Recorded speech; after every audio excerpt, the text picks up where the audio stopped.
12-year-old girl is in custody accused of targeting elderly women in a string of violent robberies. This is just the latest crime in Tukwila Southcenter district, an area that has been hit hard by crime recently. And today, leaders from across South Seattle, they're going to be getting together to try and do something about this. Fox 13's Dan Griffin in Tukwila. Dan, what are some of the big issues they're going to be talking about today? Well, good morning to you. Yeah, so you've probably seen these videos online of shoplifters, of thieves going into these stores, ransacking the stores, taking off in getaway cars. That's part of what these stakeholders involved want to discuss. But they also want to take a closer look at things including cybersecurity, safety, policing, and diversion programs. We have a community map for you, a community crime map that shows the Southcenter area where we are, which shows 47 shoplifting incidents from May 8th to today.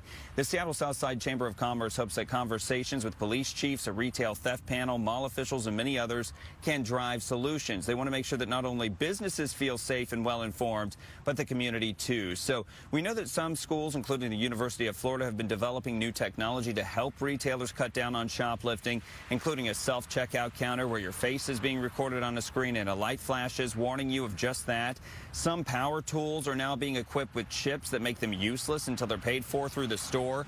And the National Retail Federation says about 88% of retailers surveyed in 2023 say the pandemic has resulted in an increase in overall risk for their company. And a recent study by the NRF shows that retailers are boosting budgets for prevention and tech to protect their employees, guests, and their stores. And recently, Fox Business talked with the director of the Loss Prevention Research Council, this was in May, about all of this. I think that the amount of theft has exploded. I think it's just more overt. We're seeing offenders when we study video where they're walking away from crimes now, not running. So I think the lower consequences that they perceive out there is a real deal for them. So some retailers are projecting major losses due to the theft they've been seeing. We're talking about Walmart, Kohl's, Target. Target's expecting to lose more than $500 million in profits because of thieves. And we've seen the effects of theft as some stores pull out of cities or their downtown cores, such as in Portland or San Francisco.